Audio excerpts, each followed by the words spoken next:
like you said, he's got 3 rings, right? And just to clarify, none of those rings are with Toronto, right? Is Fraser Minton going to have more points than Slavkovsky this year? Fraser Minton sucks at hockey. This guy might not even be an NHLer, so we got to settle down on that one. Adelaide, no.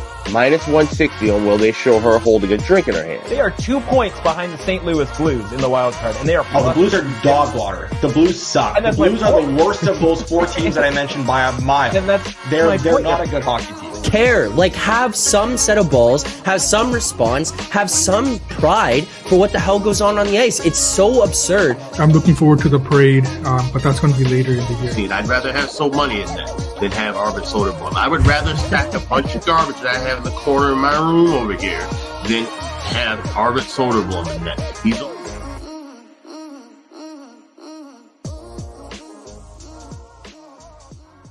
March 22nd, welcome back to Edgework, presented by Stacks. I'm Zack Phillips, joined here on this Friday morning to close out the week by Alex B. Smith and So Money Sports, and the statement of garbage in the net rather than Soderblom still holds strong here on this Friday morning. But we will break down the 4 games ahead of us tonight on the NHL schedule. We'll answer questions from the chat there. Before we can get into any of that, I want to remind people that if you haven't already, you should be signing up for the Stacks Betting Exchange. If you're sick of getting limited and profiled, Stacks is a unique sports betting exchange that offers higher limits and better pricing. Stacks offers a fair and real-time marketplace for users to bet on the outcome of sporting events, offering better odds in a peer-to-peer marketplace. Stacks is the best option for anyone who wants to wager on live sports, so make sure to add Stacks to your list of outs and sign up today. Get commission-free trading when you sign up now. The option is yours at Stacks. So make sure to head on over there, sign up. As well, if you want to join the conversation, you click the link in the description of the video or on podcasts. It will take you to the Discord of Stacks. It should be updated there now. I think we had an expired one yesterday. Someone let me know. It should be fixed there now, but all good. We do appreciate people letting us know while you're here right now. Hit that like button, subscribe to the channel. But Alex B., how was your first day of March Madness betting? Wasn't that great. Kentucky, I've had a future sitting on Kentucky to win the national title for quite some time, and loaded up a little bit more on that as well. Had them to win the Sweet 16, get to the Sweet 16. So it was unfortunate to see Oakland basically not able to miss a single 3 early into the first half, and Kentucky just never got their legs under them. So it was a good game, but an unfortunate loss, and took another couple of bells. So it was mostly 500, but that game really kind of hurt a little bit more because I had some future money invested. Got it. So Money, do you have any better luck yesterday during day one? Yeah, I had a good week. I had a good day yesterday. I have one future. It's the Arizona Wildcats. Right. I don't know anything about them. I can't name you one player, but that's the way that we were told to bet. So I've got an Arizona future. I had a bunch of plays yesterday. The figures turned out well at the end of the day. So that's just the way it goes sometimes. I have no idea about the games. We just make the bets. Well, so Money, I'll be rooting for you. I'll be rooting for you because that was actually the team that I picked to go to the other semifinal. I had Arizona, Kentucky as my national championship game. So. Oh, nice. Yeah. I mean, that makes me feel confident. Like I couldn't tell you why we bet it or anything like that. It's just we just make the bets here. Well, I'm glad that you had a good day on college basketball there, So Money, because this is pretty much what happened for us as well, with Mike Bromberg saying all my college basketball stuff won yesterday, my hockey, not so much. Well, we called ourselves the cleanup crew. Bad day to do so. We went 1-4 on the show yesterday on the Thursday show. It is what it is. You have those days. You can't be the cleanup crew and come in clutch every single Thursday. Sometimes it's just not going to bounce your way, and that's the way it went yesterday. 1-4. So we go to 304, 318, and 12 on the year. That's 634 bets. We're now at a 2.1% ROI, and we are up 13.8 units on the season. It's time to turn that around. It's time to get things back on track. Get back to where we were after the All-Star game. We're at like a 6% ROI. That's where we need to be here, gentlemen. Let's head back in the direction, and let's start doing that tonight in Washington, where the Capitals host the Carolina Hurricanes. Washington plus 174, the Canes minus 190, and a total of 5.5. There's a couple sixes out there right now, but mostly 5.5s that we're seeing in the market right now. So, Money, what are your thoughts on this Washington Capitals team ahead of the game tonight? I did play the under 6 here. Can we bring up the board? If we can get to 6 at minus 115, Yep, that is pretty widely available. yeah, perfect. Yeah, so I did play. I do like it up to minus 115. There is some concern here because Washington, although for most of their run here, they have been getting strong goaltending. I am seeing signs of that diminishing a bit. So I am concerned there, especially against the Carolina team that is showing that they have tons of firepower right now. So it does concern me, but Carolina also wants to tighten it up as well. So and Washington is not a team right now that does want to go back and forth with Carolina. So even if their goaltending, again, if we get average goaltending from Washington, I think both these teams generally do want to play this as an under game. So I'm expecting low event hockey. Hopefully the goaltending for Washington stands up. And if it does, we should slide in under 6 here. Under 6, minus 115. That is widely available there. The 5.5s on the under are moving to plus, or at plus money right now. So if you're looking for an under 6, minus 115 is pretty much available across the board. Alex B, what are your thoughts on this game? Do you have any other bets for us here? Yeah, I do. This is a game where I like it, and I lean toward the under, but that's because I like the draw here. Something that I grabbed as you could find it, shop around places kind of in outer space would be as high as 380. I'm seeing mostly 333 at the 339 and over available at Pinnacle. This is a classic draw season spot. You have Carolina, a team that's like to just get some more points. They're fighting for the top of the Metro, where Washington's just trying to find a way to get into the playoffs. And this definitely feels like it could be one of those games where if it is tied close, we see things kind of slow down in the snail's pace. Both teams take their individual point, and then they settle it out in overtime. So that's a good price for that. Like I said, plus 339 at Pinnacle. I'll go full unit on the draw. There you go. Two best bets in one game there. Starting off strong for us. Hopefully the way to start off this Friday right in the NHL. So keep it moving here where we got the Dallas Stars tonight hosting the Pittsburgh Penguins. Dallas minus 190. The Penguins plus 174 and a total of 6.5 right across the board. Alex B, what are your thoughts on this game? Do you have any bets in this one?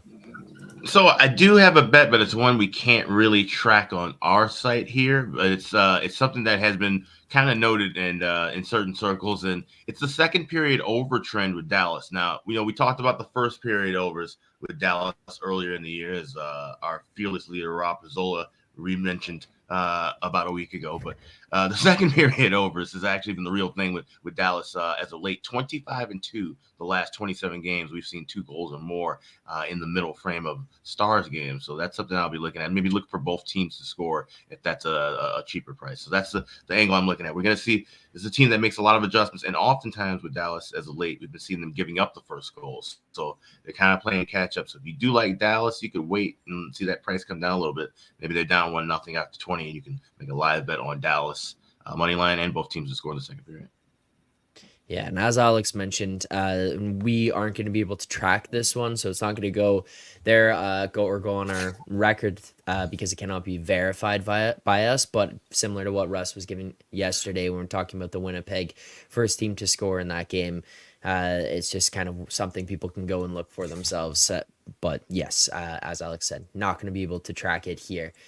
So Money, Pittsburgh, Dallas, what are your thoughts on this game? Is this an opportunity to fade the Penguins here? Maybe jump on the train? Where are you at with these two teams? I think the side is fair. Dallas should be priced like this, especially with Pittsburgh. Kind of. I don't know what you're gonna get about Pittsburgh. Get from Pittsburgh. I don't know if they've mailed it in. That game against the Devils, that was pretty enlightening, and pretty much showed where Pittsburgh's headspace is right now. I do like the over, but at some point Dallas is going to start tightening up defensively. They are starting to.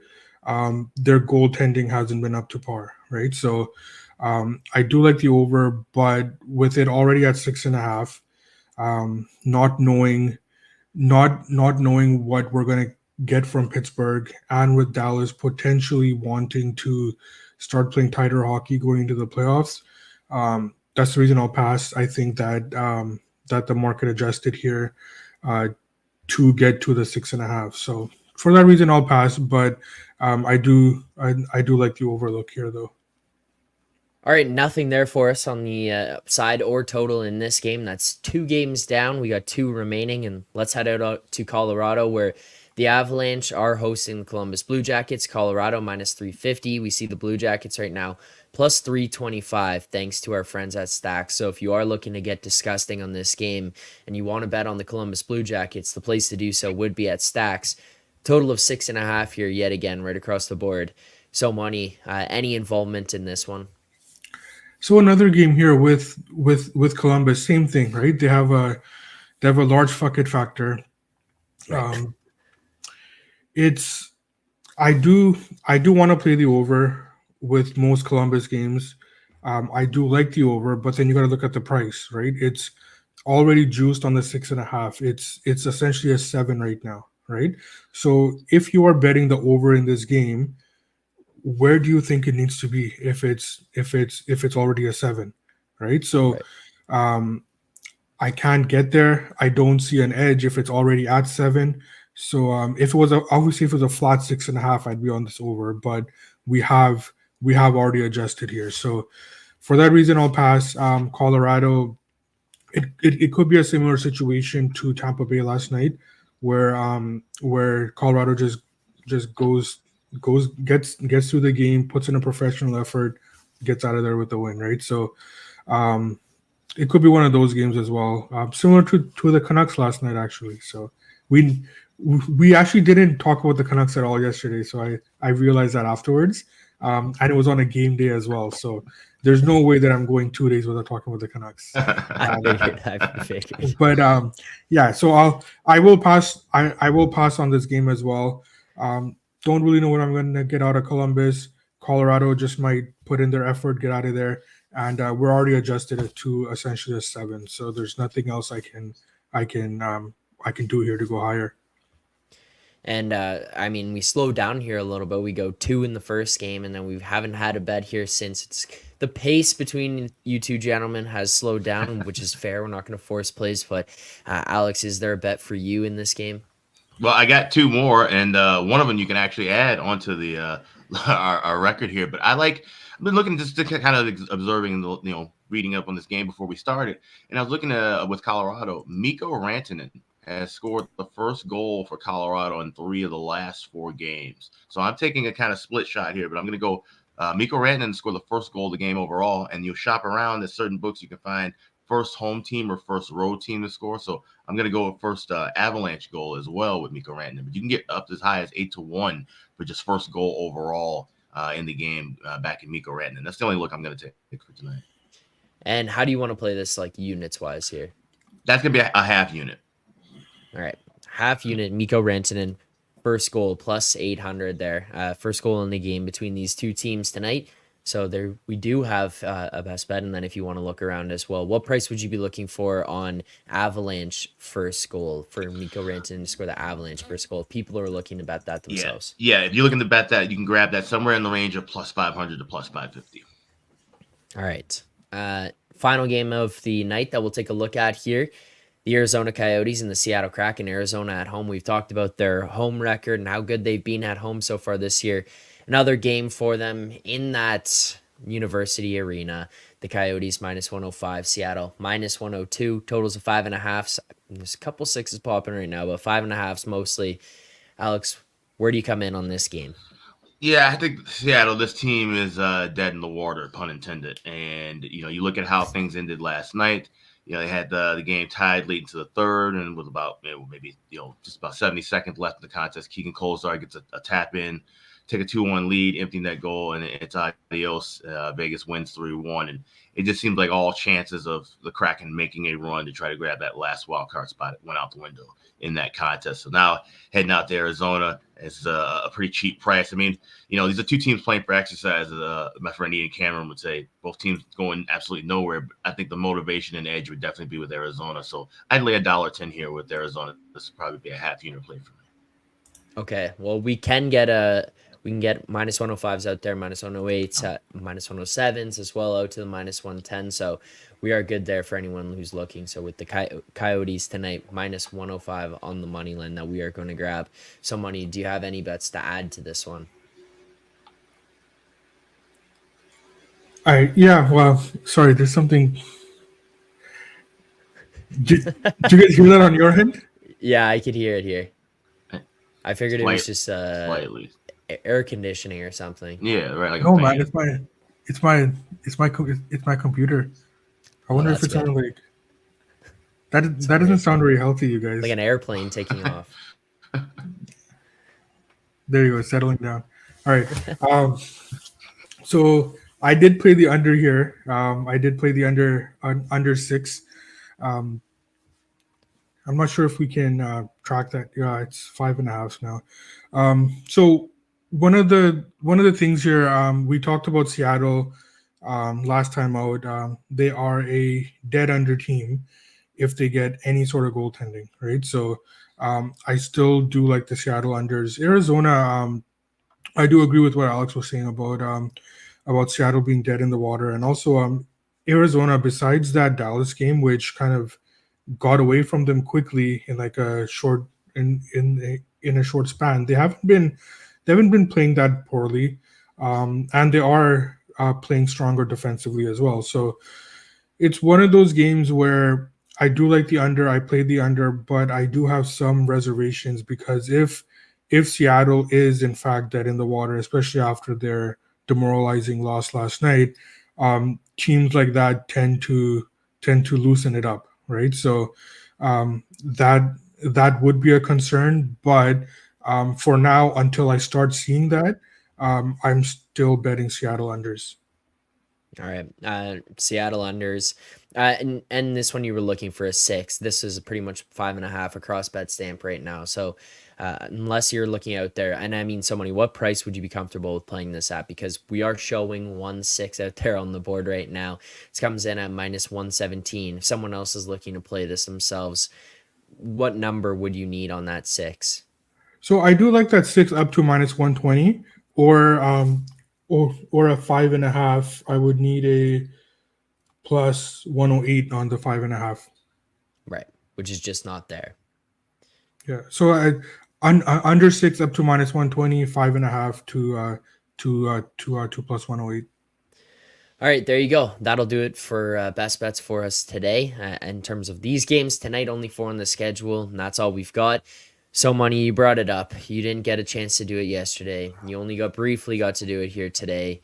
Floor is yours. Why don't you talk to us about the Vancouver Canucks? I've been impressed. It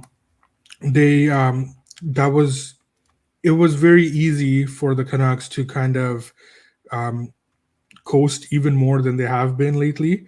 But Buffalo win, that was a deceiving score because the final score says 3-2. That game should have been at least 8-2, right? Like they were very, very solid in that game. Levi was outstanding. And then last night, very professional effort. Yes, you do get up when Montreal comes to town. You get up when Toronto comes to town, especially with all the other jerseys you see in the stands when those teams come to town. But you do get up for those games, but they did what they needed to do. Very professional game. The other thing too is that they are an under team, even with Casey DeSmith, and we've touched on this previously with with not the Canucks specifically, but just in general, where you do play differently for your goaltender, right? Like I've experienced that firsthand in my life, and I'm sure that you guys have too, playing hockey, right? Like your goaltender matters, right? And it can be even as slight as your body language after he gives up a bad goal, right? Or the way you react after a big save, right? Those kind of things cascade through the lineup. It matters. And one thing Talk had mentioned that I want to specifically touch on last week, he was saying that this team does play hard for Casey DeSmith um, because of the way he is in the locker room, because of the kind of guy he is, right? So, and he mentioned specifically that, and it just warmed my heart, honestly, when I heard this, because it's what I've known, but now you have a coach who is out there explicitly talking about it, right? Like, Mhm. if you do like that guy, you will make that you will make that smarter play against the board. You will go down and block that shot, right? It matters, right? And because Casey DeSmith is one of those guys, you're seeing the you're seeing the Canucks defensive play. It hasn't changed. In fact, it's gotten stronger, right? So that's one thing I wanted to bring up. Because we have talked about it on the show. It seemed like it was a very narrative-y thing. It's not a narrative, it's a real thing. And like, now we have a coach in this league who is talking about it. So that was great. And I wanted to make sure that that we got that out there. Yeah, I mean, let's not push narratives too hard here. We don't want to be giving Rick Tocchet too much credit with Spencer Carberry coming up behind him, but Very nonetheless, true. we'll give the Canucks their credit. They can get their flowers. Alex, I gotta ask you. We saw Soderblom last night. We talked about it. We talked about it a little bit in the opener, but what's going on with Soderblom right now in your temperature level? I mean, he's just not a good goaltender. Like the proof is in the pudding and in the numbers. This guy's with 333 and oh, so sorry, 633 and 3 in his record now with the Hawks. He loses last night 4-0. Unfortunately, I'm watching the game with my mom, and I'm not even telling her that I have money on the Ducks winning the game. I'm just kind of just letting it breathe by. We're just like, oh, the losses help. We're trying to get our number one draft pick, and that's just the way you got to roll with it if you're a Hawks fan with Soderblom. Just don't get mad. Just bet against the Hawks that night and get a little cash in your pocket. Fair enough. All right, that'll do it for today's show. We appreciate everyone who tuned in. If you did enjoy the content, please hit that like button, subscribe to the channel, turn on notifications, all that good stuff. As we go through March Madness here, we'll try to see if we're going to have a couple more watch alongs. But one thing I think people should be checking out is later today on the Hit the Books HQ YouTube channel, Brad Powers, Joey Knish, Steve Fezzik will be live watching Steve Fezzik sweat out Houston minus 2,500. If you know anything about Fezzik, if you know anything about these bets he's given out in March Madness in college basketball, Fez is no stranger to the bridge jumper bet. And he's got himself one here tonight. And the two biggest trolls of his online, Knish and Powers, will be watching it with him on camera. So you can watch him sweat out minus 2,500. And you can watch him manage his risk in real time. Hit the Books HQ YouTube channel. That's where you need to be to watch this. There's a very good chance this is must-see TV. Yeah. Usually these kind of bets are your airplane bets. Like, you have the bags packed, you have the tickets booked, Yeah. and if it loses, you're right out of town. But the thing is that it occurs frequently here with Fezzik, so it's Oh, interesting. yeah. And, oh, yeah, not only does it occur frequently, they end up all over social media, letting people know that the Blue Horseshoe likes Purdue, whatever it was last year. So yeah, it'll be must-see TV. You better be over there. Hit the Books HQ. I mean, boys, I had an edge last night on William Eklund, no goal, minus 500. I contemplated doing it and then decided, you know what? I just don't think I can get myself there on a goal scorer in the NHL. And lo and behold, he scored the first goal for the Sharks last night. So thank God that one was just passed over by myself. But hit the books HQ, 9:15 p.m. Eastern time. You're going to want to see that. Fezzik, Powers, Knish, just the three of them, and they'll be sweating that one out. And it'll be dependent on how the game is going.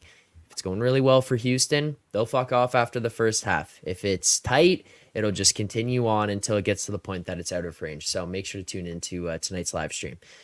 As for our bets for tonight here on this morning's show, we've got 4 of them, and we're taking in the Carolina-Washington game, we are taking the regulation time draw plus 339 between those two teams. We are also taking the under 6 minus 115. Then we're going to go to Columbus, Colorado. We're taking Mikko Rantanen to score the first goal there, plus 800 for a half unit. And finally, we're taking the Arizona Coyotes money line against the Seattle Kraken, minus 105. Those are our best bets for tonight. If you enjoyed the show, please hit that like button, subscribe to the channel. I'll be back here on Monday morning with these two lovely gentlemen to continue to bring our ROI and our record back up to where we had it before. We'll continue to build this one back up. But for everyone else out there, enjoy March Madness today. Enjoy the games, and good luck on your bets tonight.